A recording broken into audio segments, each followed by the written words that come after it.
What's up, guys? So YouTube has been key to the growth of private practice skills. And in this video, I'm going to share all the knowledge I've accumulated about having success on YouTube in order to help you market your private practice through YouTube videos.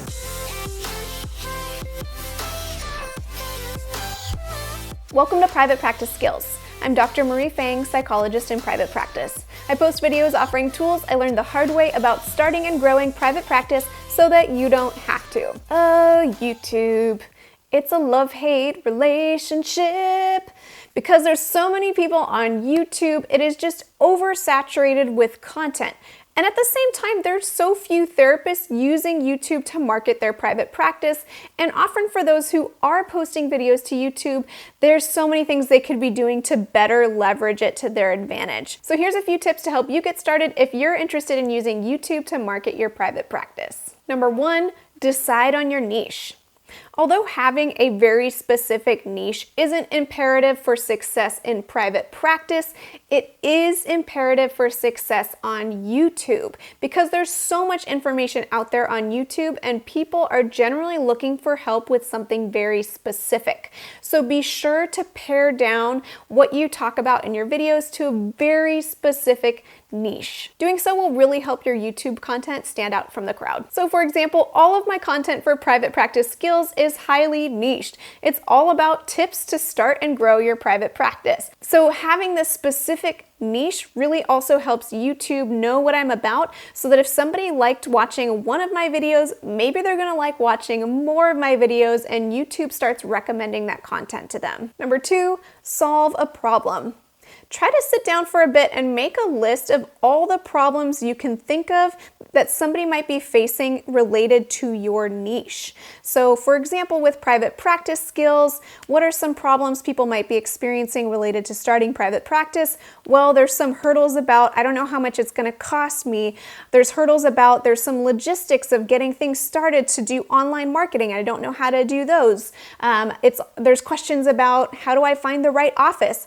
So when I started private practice skills, I made a giant list, and even just sitting down in 30 minutes, I think I listed out like 50 problems that I had answers to already that I could help people solve through video. Because let's face it, if we're not using YouTube to look up some type of entertainment like cute kitties or fun travel videos, then we're probably using YouTube to help us solve a problem. I know for me, I'm looking up how-to videos all the time. So if you can develop answers to people's problems via how-to videos, then it's going to really help people find you when they type that question into the YouTube search bar. Number three, do some research. So it's important to check out what kinds of videos are out there on YouTube already related to your niche because that'll help you decide which strategy you're going to use when making your content. So when you're making a YouTube video, it's important to speak to something that does at least one of these three things. One, cover a topic that's never been covered before. Two, cover a topic that's been covered before but maybe could use a bit of an update. Or three, cover a topic that's been covered before but using a different perspective or angle than others have used. So for me, several of the topics that I cover are not covered at all on YouTube, like how to accept HSA accounts in private practice. I think when I posted that, at least, there wasn't anybody else who'd done a video about that. Some of my video topics are covered by others on YouTube, but I take a different angle. So sometimes my videos are a bit more consolidated and clear step-by-step, short form videos, and maybe somebody else has made a similar video, but it's 30 or 40 minutes long. Take your own edge and make sure your video will be different from some of the content that's already out there. Tip number four. Leverage keywords using TUBEBUDDY software. TUBEBUDDY was such a game changer for me when I discovered it. First of all, it's free and it makes all the difference in finding the right keywords on YouTube. If you're not familiar with what keyword research is, I have an entire video covering that topic, and it's so important to understand how to use keywords well, and I encourage you to check out that video up here or find it in the description box before diving into this here, because otherwise this step isn't going to make too much sense. But TUBEBUDDY is effectively doing the same thing that Keywords Everywhere does for us from that earlier video that I mentioned. It allows you to see the stats for the keywords through YouTube. YouTube. So you can see here when I'm researching to do a potential topic, I like to type it into the YouTube search bar and then using TubeBuddy find out how strong of a keyword that is. So if something has a low score through TubeBuddy, then that means either not very many people are searching for that term, or maybe lots of people are searching for that term, but there's already so much content related to it that it's going to be really hard for me to rank on that first page if I post on that topic. But the higher the number, let's say if it's over 50, that there's a really good chance that if I post a video on that topic, not only are there people searching for that video, but there's not that many people who've posted videos covering that topic. So there's a really good chance that I could rank on the first page.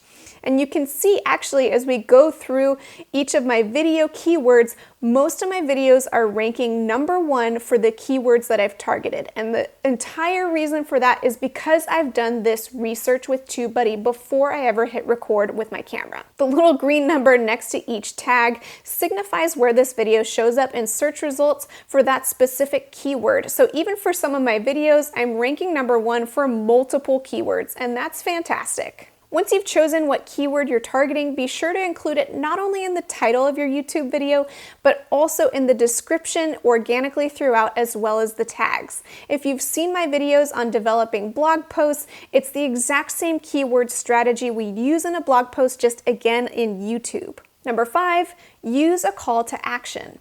Whenever we post up a piece of content on the internet, including a video to YouTube, we always want to conclude with some type of call to action. So what is it that you want people to do once they've finished watching your YouTube video?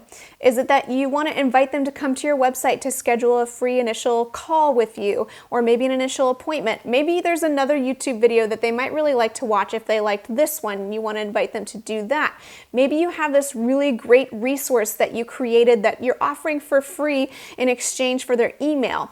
You can use a lot of different things and create a call to action using your YouTube video to help market your practice. Number 6, embed videos to your website. Even if you only ever record one video and post it to YouTube, it is a great idea to embed it onto your website because video is so powerful in helping people build trust with us. So if you have a potential client showing up on your website and they see a video about you, they're probably going to watch it and want to get a sense of who you are through that video and start to build trust. And here's a bonus tip.